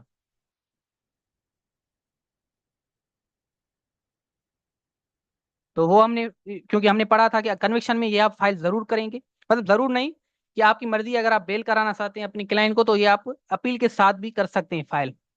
उसके बाद आप इधर पेज नंबर मेंशन करेंगे इसका, और जो भी एक्स्ट्रा एप्लीकेशन हम जब देखते हैं तो उसको हम एनेक्स्चर का नाम देते हैं। एनेक्स्चर ए हमने इसको दिया हुआ है। मतलब जो मेन एप्लीकेशन होती है उसके बाद जो भी आप एप्लीकेशन देते हैं, जो भी आप फाइल देते हैं, तो आप उसको एनेक्स्चर का नाम देते हैं। इधर हमने एप्लीकेशन को ए का दे दिया है। और जो भी आप जजमेंट आपको दी गई है, जिसके ऊपर आप अपील कर रहे हो, उसकी सर्टिफाइड ट्रू कॉपी होना लाजमी है। अब हमने सीटीसी पढ़ी थी, तो वो आपको इधर काम आएगी। आपको करना क्या होता है, एक सीटीसी की आप एप्लीकेशन एक पेज की आपने देखा था कि हम जैसे ड्राफ्ट करते हैं, वो ड्राफ्ट करके जिस कोर्ट ने वो जजमेंट दी है उधर जो है देंगे। उसको जो है कुछ टाइम लगेगा, उसकी फीस होती है वैसे तो 500, सॉरी 50 या एक 100 होती है, लेकिन हम जल्दी लेने के लिए 200 रुपये या 500 रुपये उसको दे देते हैं। तो वो सीटीसी आप लेके फिर आप जो है अपील करेंगे फाइल। प्रैक्टिकल आपको चीज बता दूं, ये होता काम 500 का हो, लेकिन हम क्लाइंट से 5,000 लेते हैं। तो आप देख सकते हैं कि ये छोटी सी एप्लीकेशन की हम इतनी फीस चार्ज करते हैं प्रैक्टिस में। तो ये जब आप अपील फाइल करेंगे तो अपील की तो मतलब लाखों में फीस होगी। सीटीसी की आप देख सकते हैं कितनी छोटी एप्लीकेशन होती है, उसके हम 5,000 लेते हैं। मतलब नॉर्मल ये चलता है रेट, इससे ज्यादा भी लेते हैं। जो बड़े वकील होते हैं वो तो बस पूछो ही नहीं कितनी फीस लेते हैं बहरहाल। तो ये आप सर्टिफाइड ट्रू का भी लेंगे जजमेंट की, जो जिसके ऊपर आप अपील करना चाहते हैं। उसके बाद वकालतनामा होता है। ये वकील जो है फाइल करता है अपनी क्लाइंट से सिग्नेचर लेके कि भाई मैं इसका वकील हूँ। अब ये वकालतनामा कैसे ड्राफ्ट करते हैं, ये हम सिविल में देख लेंगे, उधर हम फर्स्ट लेक्चर में देख लेंगे। क्योंकि कुछ चीजें हमने बेसिक चीजें हमने क्रिमिनल मॉड्यूल में देखी थी, जैसे सीटीसी बेसिक है, और जो एडजॉर्टमेंट और कंडोनेशन बेसिक है। तो तीन चीजें हमने बेसिक इधर देखी थी, और कुछ चीजें हमने सिविल में रखी थी बेसिक चीजें। तो हम सिविल में जब शुरू करेंगे तो कुछ बेसिक चीजें पहले पढ़ेंगे। तो वकालतनामा भी उधर है, तो वकालतनामा उधर हम देख लेंगे कि वो कैसे होता है। तो अपील में आप इधर लिखते हैं कि वकालतनामा हमने दिया हुआ है, और उसका पेज नंबर भी आप मेंशन करेंगे, जो भी पेज नंबर होगा। सर्टिफाइड ट्रू कॉपी का पेज नंबर आप मेंशन एनेक्स्चर में मेंशन करेंगे। A1 भी कर सकते हैं इसको, आपकी मर्जी, ए की सीरीज चलाएं, या एनेक्स्चर बी कर दें, वो आपकी मर्जी है। ये बस एनेक्स्चर बना के आपको सीरियल नंबर देने होते हैं ABC में। तो ये आप इससे ज्यादा मतलब इतना कुछ कॉन्सेप्ट इसका है नहीं। तो इसका पेज नंबर देंगे और इसका एनेक्स्चर बनाएंगे, और इसका भी आप एनेक्स्चर दे सकते हैं। तो ये हो गया इंडेक्स। उसके बाद सारी चीजें सेम होती हैं जैसे प्रीवियस एप्लीकेशन हमने देखी थी। ये अपील में थोड़ा बहुत इंडेक्स का मामला होता है, वो आपको ड्राफ्ट करना होता है। तो इधर जो है इंडेक्स के बाद अपने एडवोकेट की सिग्नेचर होगी, जो भी होगा। और हैदराबाद का है तो हैदराबाद, और जो भी डेट होगी कराची का है तो कराची। ये हो गया फर्स्ट पेज अपील का। अब मेन अपील जो है अभी शुरू होने वाली है। आप इधर देख सकते हैं, हमने जो है अब इधर लॉन्ग टाइटल दिया हुआ है, क्योंकि अपील इधर से असली शुरू हो रही है। वो तो इंडेक्स था, तो वो तो क्योंकि जज को आसानी के लिए हम बनाते हैं कि जज को तकलीफ ना हो, ये बस डायरेक्ट देख ले कि कौन सी चीज कौन से पेज पे है। तो in the honourable high court of Sindh circuit court Hyderabad criminal appeal number. फिर उसके बाद जो भी आपका क्लाइंट होगा सारी डिटेल्स आप देंगे, और अपील एंड सैलिश अक्यूज का उसको टाइटल देंगे, और स्टेट को पार्टी बना के रिस्पोंडेंट का टाइटल देंगे। और एप्लीकेशन का टाइटल क्या होगा, criminal appeal under section 410 CRPC। 410 क्यों दिया हुआ है, क्योंकि हम हाई कोर्ट में आए हैं। अगर हम सेशन कोर्ट में जाते तो 400, कौन से, एक मिनट में करेक्ट कर लो इसको।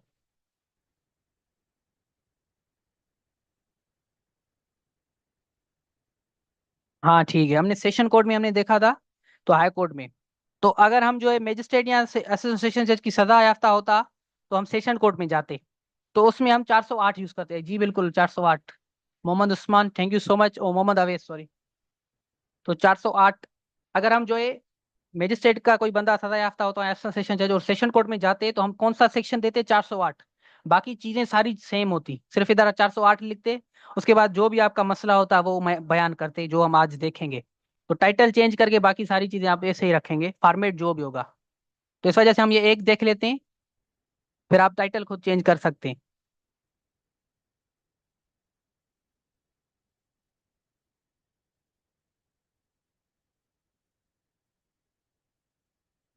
तो ये आप लिखेंगे, टाइटल देंगे criminal appeal under section 410 CRPC। और जैसे हम देखते हैं इसके बाद अगर बेल लेते हैं तो क्या लिखते हैं कि भाई इट इज ऑन ऑनर जो रिस्पेक्टफुली प्रेड डेट, ये जो है बेल अलो की जाए। अगर कैंसिलेशन ऑफ बेल होगी तो इट इज जो रिस्पेक्टफुली प्रेड डेट की इसको बेल को कैंसिल किया जाए on the consideration of following facts and ground. तो इधर क्योंकि हम अपील में आए हैं, तो हम इधर क्या लिखेंगे कि भाई हम एग्रीड हैं। एग्रीड का मतलब होता है दुखी होना, डिससेटिस्फाइड हैं, माना हम मतलब कि हम सेटिस्फाइड नहीं है इस चीज से, हमें अच्छा नहीं लगा ये जजमेंट जो है हमारे खिलाफ दी गई है, और जो है इंसाफ की बालादस्ती के लिए नहीं है, जो भी ग्राउंड होगा। किससे आप डिससेटिस्फाइड हैं, किससे आप एग्रीड हैं? जो जजमेंट पास की गई है उसकी डेट, हमने कहा था कि डेट आपको नोट करनी है, आप देख सकते हैं हमने डेट दी हुई है। उसके बाद जज का नाम लिखेंगे जिस जज ने पास की हुई है, और सारी डिटेल्स की, कौन सा केस नंबर था, टाइटल क्या था उसका, और उसने क्या किया है, सजा दी है, सजा लिखेंगे। और अपीलेंट को क्या किया है, कन्विक्ट किया है, सजा कितनी दी हुई है, 2 साल दी है, फाइन लगाया हुआ है 2,000 का। उसके बाद हमारा अपीलेंट जो अक्यूज्ड है वो इंस्टेंट अपील जो है प्रेफर करता है, और इस ऑनरेबल कोर्ट के सामने ये प्रे करता है कि प्रोसीडिंग एंड रिकॉर्ड को कॉल किया जाए ट्रायल कोर्ट से, और उसको स्क्रूटनाइज करने के बाद उस जजमेंट को सेट असाइड कर दे। सेट असाइड कर दे मतलब उसको खत्म कर दे, डिक्लेयर कर दे वाइड, तो वो कर दे। उसके बाद अपीलेंट को अक्विट कर दे on the consideration of facts and grounds mentioned hereunder. तो इधर हम कोर्ट से क्या मांग रहे हैं? कोर्ट से हम ये मांग रहे हैं कि भाई ये सारी चीजें हमें सजाएं दी गई हैं, 2 साल की, 2,000 फाइन है, और क्यों कि ये अपीलेंट को बिला वजह सजा दी गई, लिहाजा जो भी रिकॉर्ड है और प्रोसीडिंग्स हैं उसको कॉल करके इसको दूसरी तरह से स्क्रूटनाइज करके इस जजमेंट को सेट असाइड करें, और हमारे अपीलेंट को क्या करें, अक्विट करें। अब क्यों करें? क्योंकि ये फॉलोइंग फैक्ट्स एंड ग्राउंड्स को देख के फिर आप करें, ऐसे नहीं करें कि भाई हम बोल रहे हैं। इसको आप कंसीडर करें, फिर आप सोचें अपने हिसाब से, आपको सही लगे तो आप करें। तो वो कौन से फैक्ट्स हैं, कौन से ग्राउंड है, वो हम देखते हैं। अच्छा, फैक्ट्स जो इधर लिखे हुए हैं, जो भी आपके फैक्ट्स होंगे वो आप इधर मेंशन करेंगे कि भाई केस में कौन से फैक्ट्स हैं,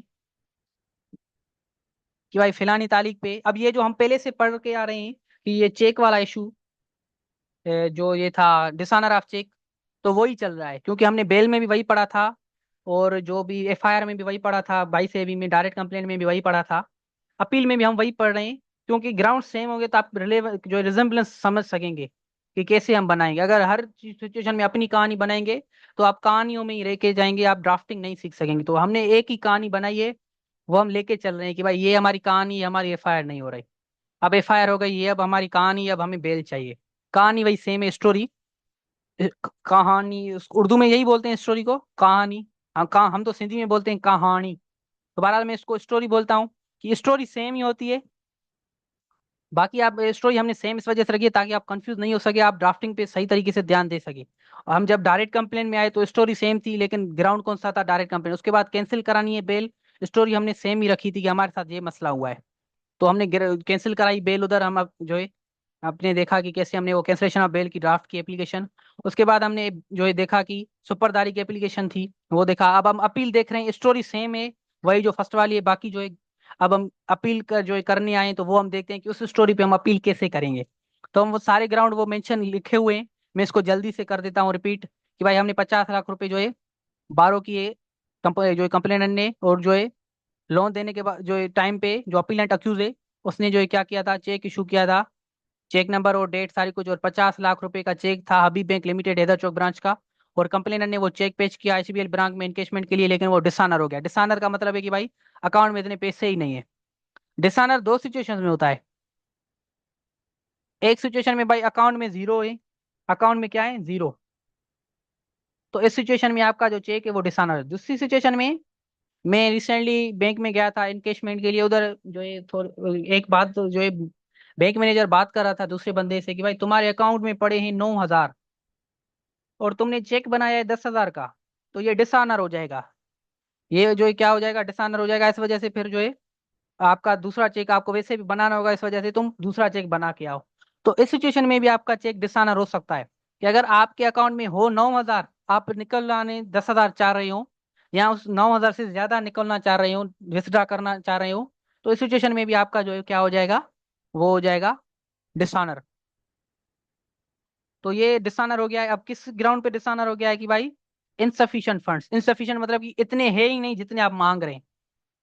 तो ये सारा कुछ, उसके बाद कंप्लेनेंट ने अप्रोच किया पुलिस स्टेशन, और सॉरी अक्यूज जो अपीलेंट है उसको अप्रोच किया कि भाई तुम मुझे पैसे वापस करो।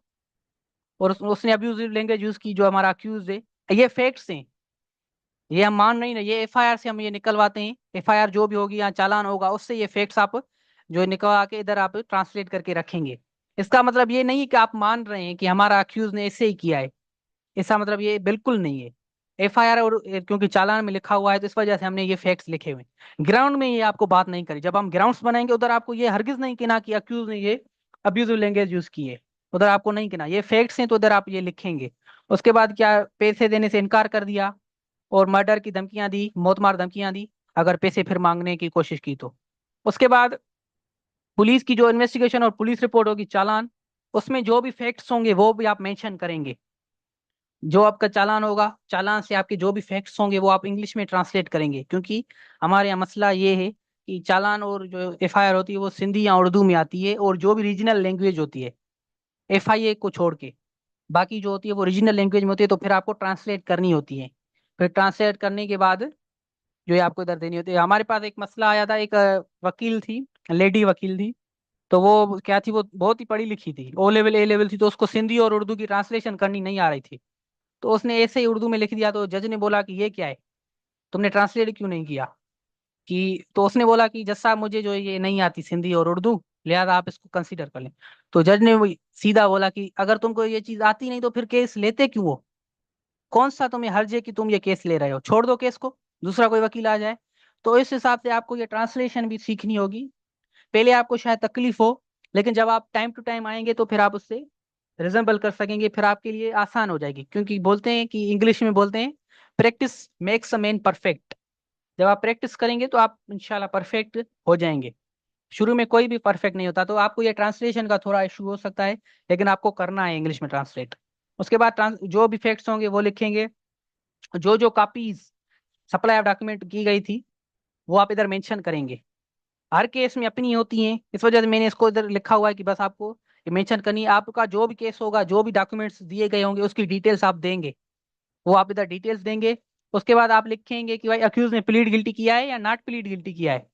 इधर हमने क्योंकि कन्विक्शन की अपील है, तो केस कोई भी हो सकता है, कन्विक्शन में प्लीड गिल्टी भी हो सकता है, प्लीड नॉट गिल्टी भी हो सकता है। लेकिन इस सिचुएशन में हम ये सपोज करते हैं कि इसने नॉट प्लीड गिल्टी किया है, क्योंकि प्लीड गिल्टी में क्या होगी, अपील ही नहीं होगी। आपने पढ़ा रिसेंटली 412 CRPC में, तो उधर हमने पढ़ा कि क्या लिखा हुआ था कि भाई प्लीड गिल्टी में अपील नहीं हो सकती, तो इस वजह से हमने, अगर सिचुएशन यही है कि नॉट गिल्टी हो प्लीड, तो नॉट प्लीड गिल्टी किया हुआ है। उसके बाद ट्रायल कोर्ट ने क्या किया, फ्रेम किए, जो भी चार्ज थी वो फ्रेम की, वो फॉलोइंग जो है चार्जेस जो है उन्होंने फ्रेम की। चार्ज फ्रेम हमने पढ़ा था, एक स्टेज आता है, उस स्टेज में फॉलोइंग जो चार्जेस फ्रेम की वो ये लिखी हुई है।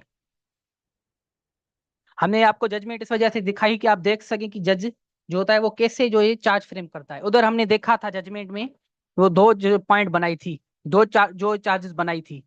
एक में लिखा था वो सारा कुछ कि भाई इसके घर पे गया है कि नहीं गया, दूसरा जजमेंट क्या होनी चाहिए। तो इधर भी जो है चार्ज फ्रेम की गई है कि वेदर अक्यूज ने ये ऑफेंस किया है 498F का या नहीं। दूसरा चार्ज फ्रेम क्या किया है कि अक्यूज ने या 504 वाला ऑफेंस किया है या नहीं। तीसरा कौन सा बनाया है, 506(2) वाला ऑफेंस किया है या नहीं।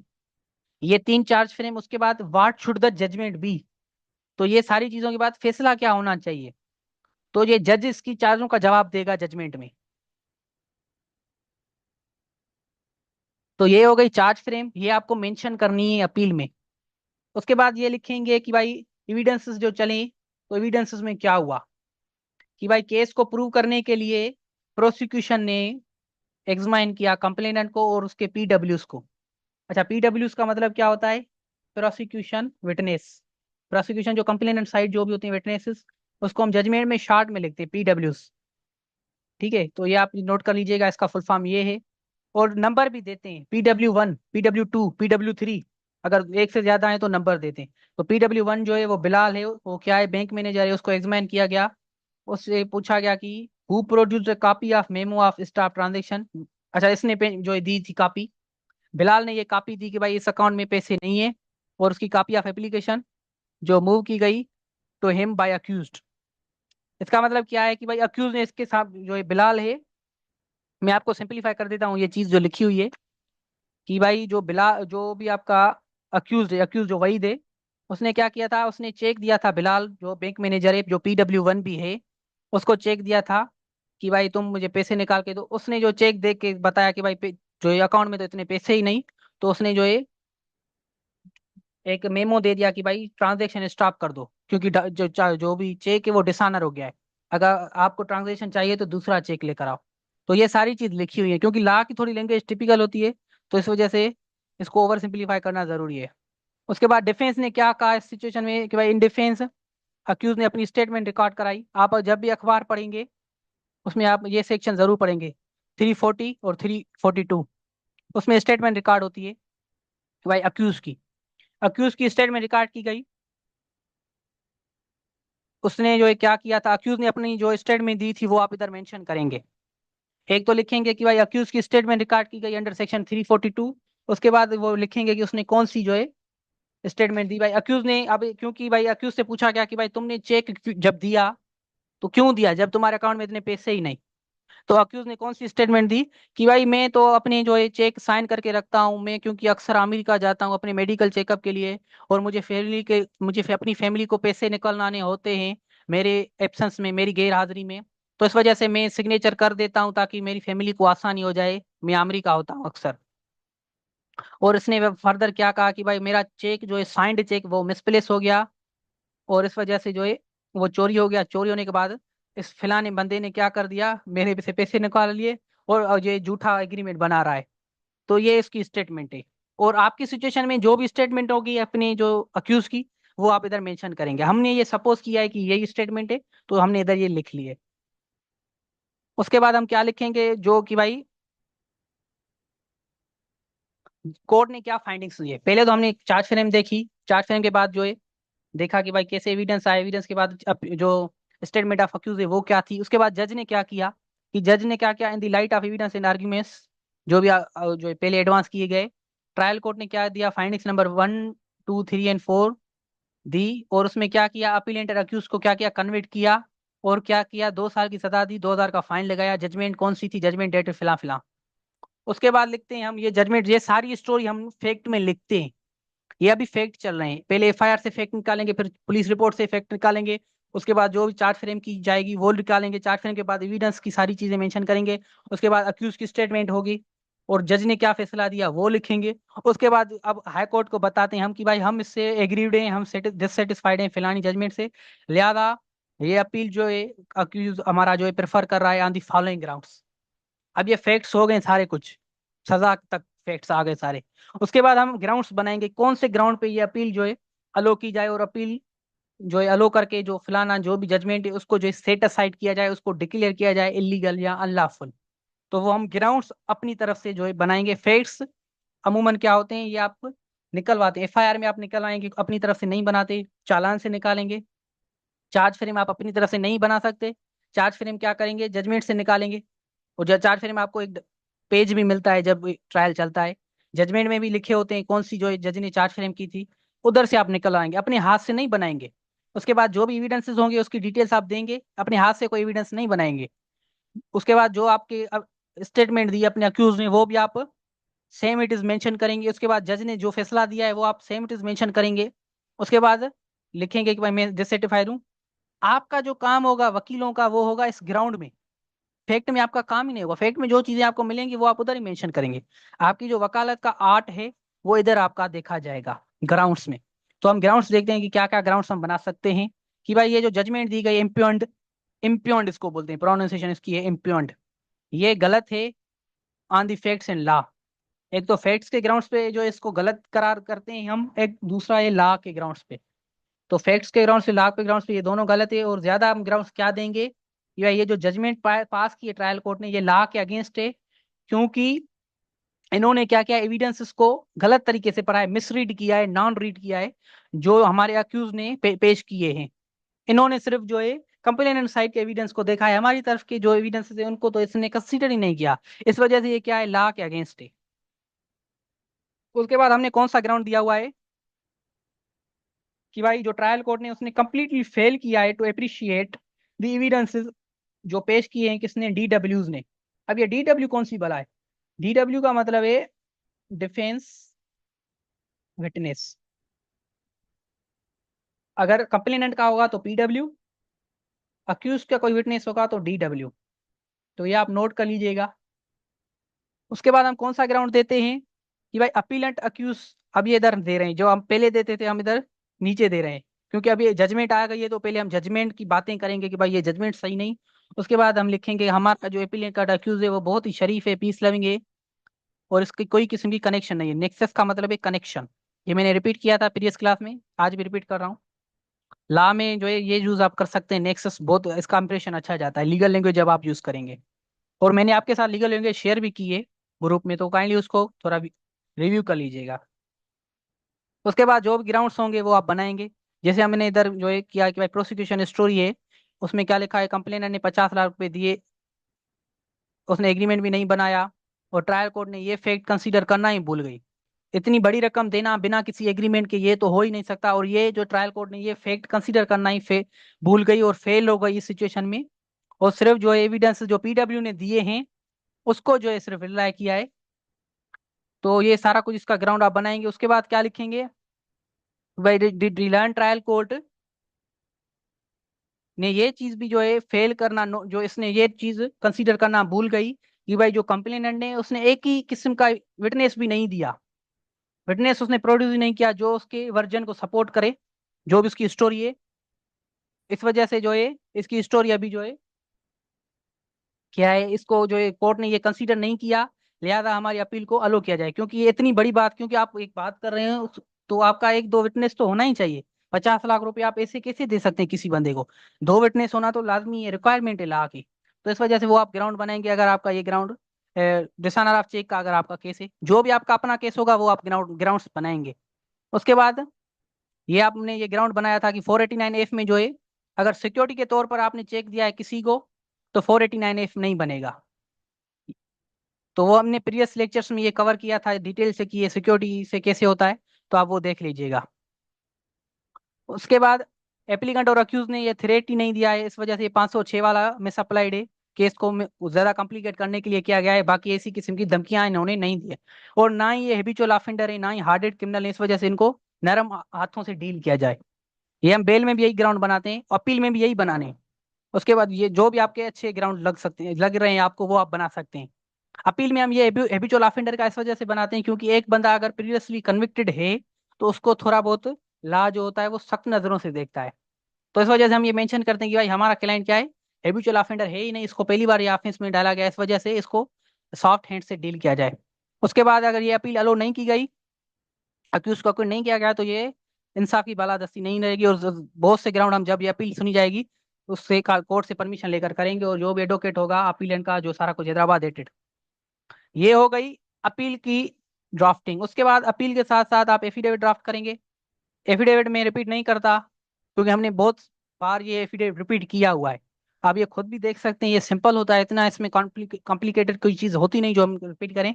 हम चलते हैं बेल आफ्टर कन्विक्शन की तरफ, जो हम आप अपील के जो है टाइम पे ये कर सकते हैं। अब टाइम भी ज्यादा हो रहा है तो हम इसको थोड़ा जल्दी देख लेते हैं कि भाई बेल आफ्टर कन्विक्शन क्या होता है, कि आप ऐसे टाइटल देते हैं। आप इधर शॉर्ट टाइटल क्यों दे रहे हैं, क्योंकि ये सेकंड एप्लीकेशन अपील के साथ दे रहे हैं। अगर आप अलग दे रहे हो तो उसमें आप जो है लॉन्ग टाइटल देंगे। अब क्योंकि ये जो है उसके साथ दे रहे हैं तो ये उसका सेकंड एप्लीकेशन हो गया, तो उसमें आप शॉर्ट टाइटल देंगे क्योंकि वो पहली एप्लीकेशन में लॉन्ग टाइटल दिया गया है। तो इधर आप जो शॉर्ट टाइटल देकर अपीलेंट अक्यूज देंगे और ये रिस्पॉन्डेंट देंगे। और टाइटल क्या होगा एप्लीकेशन का, जैसे हम अपील दे रहे हैं तो अपील लिखेंगे, इधर हम सस्पेंशन ऑफ सेंटेंस चाहते हैं। सस्पेंशन ऑफ सेंटेंस का मतलब क्या है कि भाई सस्पेंशन मतलब कि इसकी सेंटेंस को रोका जाए, तो इनडायरेक्टली इसका मतलब क्या हुआ, इसको बेल दी जाए। बेल आफ्टर कन्विक्शन भी आप इसको बोल सकते हैं, लेकिन क्योंकि 426 सीआरपीसी में लिखा हुआ है सस्पेंशन ऑफ सेंटेंस, तो इस वजह से मैंने इसको सस्पेंशन ऑफ सेंटेंस इसको लिखा हुआ है। और सेक्शन लिखेंगे जो भी होगा। और अगर हम बेल मांगते हैं तो हम इधर लिखते हैं कि बेल चाहिए। इधर हम क्या मांग रहे हैं, सस्पेंशन ऑफ जो है सेंटेंस मतलब कि सजा की जो है सस्पेंड करने की जो है इल्तिजा मांग रहे हैं कोर्ट से, तो वो हम वही लिखेंगे कि भाई इट इज रिस्पेक्टफुली प्रेड कि भाई सस्पेंड कर लिया जाए सेंटेंस जो भी ट्रायल कोर्ट ने अवार्ड किए फिलानी फिलानी जजमेंट में। उसके बाद ये जो भी आपके ग्राउंड सेम होंगे, मैं ज्यादा इसको रिपीट नहीं करता कि अपीलेंट हमारा शरीफ है, किसी किस्म का ऑफेंस से कनेक्शन नहीं है। और स्टोरी में लिखा हुआ है कि 50 लाख रुपए दिए और एग्रीमेंट नहीं दिया गया, तो इससे लगता है कि स्टोरी इसकी क्या है, झूठी है। और ट्रायल कोर्ट ने ये नोट करना भूल गई कि इसने एक भी विटनेस प्रोड्यूस नहीं किया। इतनी बड़ी रकम देने के बाद 50 लाख रुपए दिए लेकिन इसने एक भी विटनेस नहीं बनाया, तो ये तो इससे पता चलता है कि इसकी स्टोरी क्या है, वो झूठी है। उसके बाद जो इसने एफआईआर में लिखा हुआ है कि इसने सिक्योरिटी के तौर पर दिया गया है चेक, और 489F पीपीसी में साफ साफ लिखा हुआ है कि अगर चेक सिक्योरिटी के तौर पर दिया गया है तो 489F पीपीसी जो है उसके ऊपर नहीं लगेगा, ये एक वेल सेटल्ड प्रिंसिपल है। उसके बाद हम जो भी ग्राउंड्स हैं कि भाई इसने धमकियां नहीं दी। जो भी अपील में ग्राउंड से वही आप देख सकते हैं, इधर एड कर सकते हैं। इससे एक्स्ट्रा भी अगर आपको लगती है तो वो आप एड्स कर सकते हैं। क्योंकि आपका जो क्या करते हैं, रिलीफ मांगने का जो पर्पज है वो सेम ही है। दोनों में आप क्या मांग रहे हैं कि बंदे को बेल में भी क्या होगा, आजाद होगा, अक्विट में भी आजाद होगा। तो इस वजह से तकरीबन के ग्राउंड सेम होते हैं। उसके बाद इन्होंने किसी किस्म की धमकियां नहीं दी, तो इस वजह से 506 वाला जो सेक्शन है वो गलत तरीके से लगाया गया है और नॉट हैबिचुअल ऑफेंडर है। इस वजह से इसको सख्त हाथों से डील किया जाए, और अगर येलो नहीं की गई तो कानून की बालादस्ती नहीं रहेगी। फर्दर आर्ग्यूमेंट्स हम जब करेंगे जब एप्लीकेशन सुनी जाएगी। और ये हो गई सारी कुछ advocate for appeal and selection accused, और इसका भी आप अलग से एफिडेविट बनाएंगे, क्योंकि एप्लीकेशन अलग से है तो इसका भी आप एफिडेविट बनाएंगे 426 वाला। तो एफिडेविट आप देख सकते हैं सिंपल होता है, इसको हम रिपीट नहीं करते।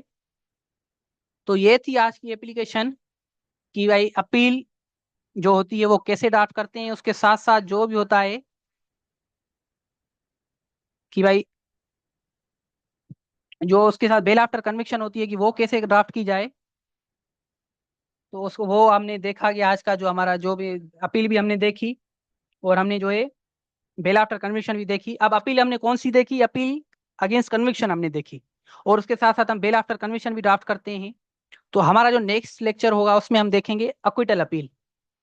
तो वो इंशाल्लाह नेक्स्ट लेक्चर में देंगे। और अक्विटल अपील में ये बेल आफ्टर कन्विक्शन नहीं होगी, ये आपको ध्यान में रखनी है चीज। क्योंकि आप उधर क्या करते हैं, अक्विट कराना चाहते हैं, सॉरी अक्विट हो गया है उधर बंदा। उधर आपका रिलीफ क्या है कि आपको अक्विट हो गया है, अब उसको आप अरेस्ट कराना चाहते हैं। तो उधर हमारी रिलीफ ये होगा कि हमारा जो भी रेमेडी होगी, हम चाहेंगे कि भाई फिलहाल अक्यूज को अरेस्ट किया जाए। इधर हमारे अक्यूज को क्या है, सजा आ गई है, तो हम क्या चाहते हैं कि भाई हमारे अक्यूज को बेल दी जाए। तो दोनों में अपीलों में ये अपील्स में सॉरी अपील्स में ये चेंज होती है। अपील अगेंस्ट कन्विक्शन में ये बेल आफ्टर कन्विक्शन करेंगे, उधर हम दूसरी एक एप्लीकेशन होती है 427 में, वो हम देखेंगे। तो ये था आज का हमारा लेक्चर, अभी लगे अपील अगेंस्ट जो है कन्विक्शन और बेल आफ्टर कन्विक्शन का ड्राफ्टिंग कैसे होती है। और कोई सवाल हो तो आप पूछ सकते हैं। अच्छा, किसी का सवाल है कि इम्पियंड का मतलब क्या है। तो इम्पियंड का जी बिल्कुल गलत फैसला आप कह सकते हैं, या सेशन। अच्छा, किसी ने जवाब दे दिया है तो मैं देख लेता हूँ अगर सही है तो। हाँ जी बिल्कुल, मोहम्मद अवैस ने सही कहा है। आर्डर जिस पे एतराज हो, इम्पियंड ऐसे बोल सकते हैं जिसको आप चैलेंज कर रहे हो, कॉल इनटू क्वेश्चन समथिंग। इसकी जो लफ्जी माना है, किसी चीज को आप चैलेंज करें या कॉल इन क्वेश्चन करें, तो उसको आप क्या कहेंगे, इम्पियंड। इधर जो जी है वो खामोश साइलेंट है।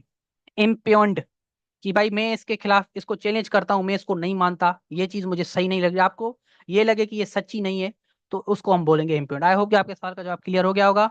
उसके बाद दूसरे सवाल देखते हैं और जो है लेक्चर को खत्म करते हैं, क्योंकि ज्यादा टाइम हो गया है। अच्छा, ये मिस्टर सदनान ने कहा है सेशन कोर्ट में जो अपील फॉर रिवीजन होगी उसका ओरली बता दें। तो मिस्टर सदनान, ये जो क्रिमिनल रिवीजन होगी वो हमारा लास्ट लेक्चर, जब हम अपील अगेंस्ट कन्विक्शन पढ़ेंगे तो उधर हम डिटेल में देखेंगे। तो काइंडली आप तब तक वेट कर लीजिएगा। तो उधर हम जो है ये देख लेंगे क्रिमिनल रिवीजन। अच्छा, खालिद अमी ने कहा है कि 489 पे जजमेंट भी है अगर सिक्योरिटी पे दी गई है। अच्छा, तो अच्छी बात है, अगर आपके पास ये जजमेंट है तो काइंडली ये ग्रुप में शेयर कर दीजिएगा, जो हमारा डिस्कशन वाला ग्रुप है।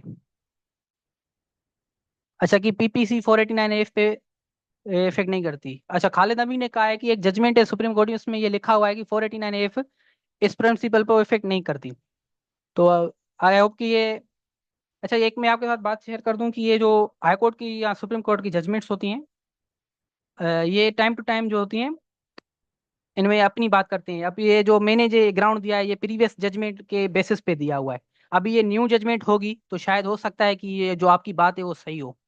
क्योंकि आप देख सकते हैं जैसे हमने क्वेश्चन ऑफ एफआईआर पढ़ी थी, पहले हम कौन से सेक्शन में जो है करते थे, पहले हम करते थे 561 जो है ए में करते थे फाइल। अब जजमेंट की बात कर रहे हैं आर्टिकल 199 में, आर्टिकल 199 1A 2। तो ये टाइम टू टाइम ये जजमेंट्स में चीजें चेंज करते रहते हैं, क्योंकि हर जज का अपना व्यू होता है। तो आपकी बात भी सही हो सकती है बिल्कुल। अगर आपके पास ये जजमेंट है खालिद अमीर, तो काइंडली ग्रुप में जरूर शेयर कीजिएगा जो हमारा डिस्कशन का है। अच्छा, तो फिर ने पूछा है कि अगर सर्किट कोर्ट कन्विक्शन डिसीजन देती है तो उसकी अपील हाई कोर्ट कराची में होगी या सुप्रीम कोर्ट। अच्छा, तो फिर जो है जो सेक्शन है 411A, उसमें दो चीजें लिखी हुई है, सिचुएशंस दी गई है कि अगर ये सिचुएशन है तो उसी हाई कोर्ट में ही आप अपील करेंगे। लेकिन उस टाइम अब एक जज नहीं सुनेगा, अब दो जजेस सुनेंगे। तो वो लिखा हुआ है, अगर दो दूसरे ग्राउंड्स हैं वो ग्राउंड्स हैं तो फिर आप सुप्रीम कोर्ट में जाएंगे, तो उधर ग्राउंड्स लिखे हुए हैं कि कौन से ग्राउंड में हाई कोर्ट में अपील होगी और कौन से ग्राउंड में हम सुप्रीम कोर्ट जाएंगे। तो आप काइंडली 411 जो सेक्शन सीआरपीसी उसको कंसल्ट कर लीजिएगा, वो थोड़ा बहुत डिटेल में लिखा हुआ है।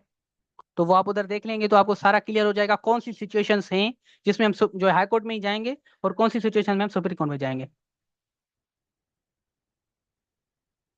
अच्छा, रेयान ने पूछा है बेल आफ्टर कमीशन, तो रेयान मैंने ये डिटेल में रिपीट किया हुआ है। मैं आपके साथ रिकॉर्डेड लेक्चर्स जो है शेयर करूंगा, काइंडली आप उधर देख लीजिएगा। अब टाइम ज्यादा हो गया है, आप जो है रिकॉर्डेड लेक्चर्स में देख लीजिएगा। मुस्तकीम ने कहा है कि सर व्हाट इज मशीनामा। अच्छा, जो मशीनामा होता है ये लास्ट लेक्चर का टॉपिक था। मैं आपको जो है शॉर्ट में बता देता हूँ। मशीनामा वैसे तो सीआरपीसी में लिखा नहीं हुआ, लेकिन प्रैक्टिकली ये देखा जाता है। जब हम चालान सबमिट कराते हैं तो उसके साथ साथ ये भी दिया जाता है। इसमें एक एक्स्ट्रा चीज थी सेक्शन 103 सीआरपीसी की, तो वो हम इधर पढ़ेंगे, इस वजह से मैंने इसको लास्ट में रखा हुआ है। क्योंकि इसमें आप बेल के ग्राउंड्स बना सकते हैं और अपील में भी आप ये बना सकते हैं ग्राउंड्स मशीननामा पे बेसिस पे। तो हम लास्ट में देखेंगे, मशीननामा भी आपको हम दिखाएंगे। तो काइंडली आप लास्ट लेक्चर का वेट कीजिए, लास्ट मतलब क्रिमिनल मॉड्यूल का। सिविल मॉड्यूल अभी चलेगा, फिर फैमिली चलेगा। क्रिमिनल मॉड्यूल का लास्ट लेक्चर अपकमिंग जो क्लास होगा वो होगा। अच्छा, ये सवाल है मोहम्मद अवैस का, सर रिव्यू और रिवीजन ये होती जी बिल्कुल, क्रिमिनल केसेस में रिवीजन्स होती हैं और रिव्यू भी होते हैं।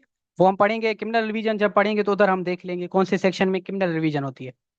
तो ये थे आज के सवाल, क्योंकि अब टाइम ज्यादा हो गया है तो हम क्लास को इधर ही एंड करते हैं। जजाकल्ला खैर। Thank you so much for your contribution. Fee Aman Allah.